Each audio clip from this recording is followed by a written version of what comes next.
Today I have Mr. Saunders with me. Thanks, Mr. Saunders, for being my special guest. Pleasure. And Nunuk Murish. Now I'm Well done. I've been asking people if there's anything unexpected, interesting, that they have learned or discovered during this time learning and working from home. I think the one thing that I've embraced and been very proud of is the creativity of the All Saints community. Everything from the ICT team creating the My ASC page to teachers developing content and even getting dressed up in certain circumstances, Mr. Christie, and also the students as well, just little things being creative, having a different backdrop, pretending being at the beach for the day. And also Penny, this environment as well, this is very creative, and thank you to you for inviting me today. As a learning community, we gain so much from each other, the ideas of each other, collaborating, and also as teachers we understand so much about our students, noticing their body language, the way they engage in a task, and the questions that they ask. Therefore, you must be really looking forward to having the campus full of students again, is that correct? For sure, Penny, I can't wait. It's been an empty building and the students make what All Saints actually is. I was very fortunate yesterday to see the return of the younger students. The kindy kids, it was pretty emotional. They had a little bit of a tear in their eye. And I can imagine on Monday, the students will have a bit of a tear in their eye for a different reason, just they're happy to be back. I can't wait. When we're put into a different situation, we learn different skills and ways of being. And we always say as staff that a challenge is also an opportunity. So what are some of the skills or capabilities that you think that you and your students have learned during this recent and also present time of All Saints at Home? And are those skills and capabilities transferable from home to school? For sure, I think the two things that, in particular, the two capabilities that stood out for me, self-awareness and effective communication. I think self-awareness, being home alone essentially in a lot of the circumstances, allows you to be more aware of your needs as a learner, what you've been excited to learn about, but also what you've missed. So most definitely, those things, when you come back on site, embrace those. Effective communication, I think you've been, as a learner, you've been content consumers for the last month or whatever it may be. You've been critical of what you've seen, how you've learned. I think as you come back to the college, that you are now going to be content creators. So how are you going to be, and how is effective communication going to be part of your presentations going forward? I think very key skills that can be online and also when you come back to the school as well. It is so important to acknowledge what we've learned when we've been learning at home. Agreed. And to really bring those understandings with us and acknowledge them as we come back to face-to-face teaching. We believe that in junior school and right through the college that we are building tools for life, and some of those are the set of habits and also the thinking routines.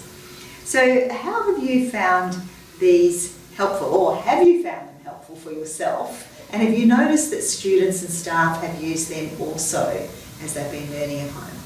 For sure, I think the key thing, the See, Think, Wonder has been a very appropriate thinking routine during this time, because obviously you're seeing different things and also wondering what is the future going to hold. So it's been very topical and very evident across the four levels. But the one thing I've noticed, the one thing I was very impressed with was the chalk talk, which for those of you who are unfamiliar, was more about students writing on a white plain board about the same topic. This was actually done online in a collaborative space from a small group of kids, which I thought was phenomenal. I thought it could only be done with butcher paper and texters in the classroom, but to have it online and to see this functioning was, I was very impressed with that.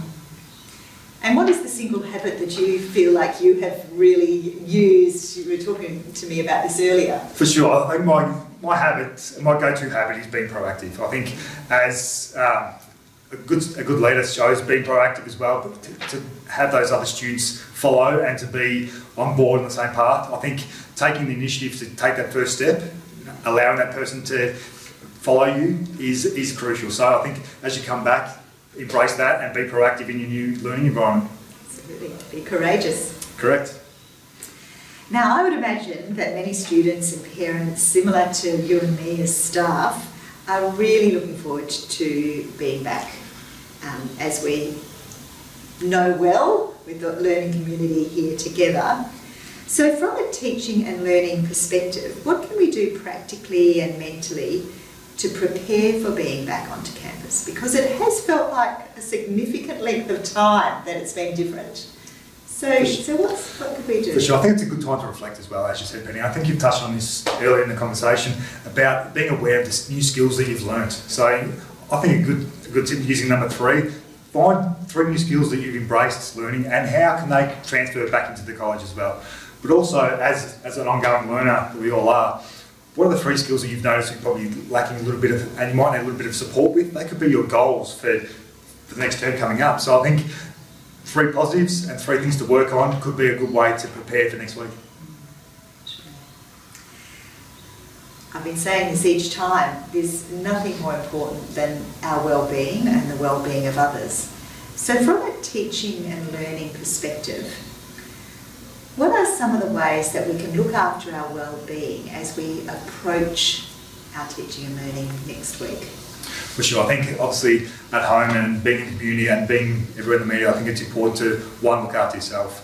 And through that, by washing your hands and being an active learner as well, understanding that if everyone else is doing that as well, then we're keeping everyone safe. But also as well, I think next week is exciting, Penny. I think there's a buzz in the air. Can be a little bit daunting as well, like getting overwhelmed by back in the environment and learning is not taking the focus. It's okay to have those times during the breaks, but actually be mentally prepared for when you're actually in class. You might need to take an extra sip of water, or take a deep breath, or take a walk, just to be back and to get focused back onto the learning stage as well, because it is a little bit unfamiliar for what you've had for the last month or so, being home by yourself and being able to do what you want when you want. Unfortunately, now you're a learner again back in the classroom, so you might have to take a few extra toilet breaks before you get to school. I say unfortunately back in the... Oh, sorry, did I say... Sorry. Fortunately back in for sure. I do understand. So, in order to focus us right now, because it's now Mr. Saunders' time to share his quote of the day, and from the junior school reception, there's this old school bell that I can just imagine in years past. Maybe we had a student monitor that went around to classrooms signalling recess and lunchtime with this bell, you never know.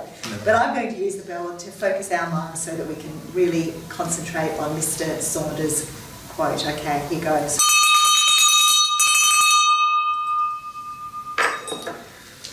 My quote comes from Stephen Covey, and I think it's very appropriate in 2020 at All Saints College. And his quote is, "He who has a why can deal with any what or how." Thank you, Mr. Saunders, for being my guest today. Thank you, Ms. Crane. Absolute pleasure. Budawan. Budawan.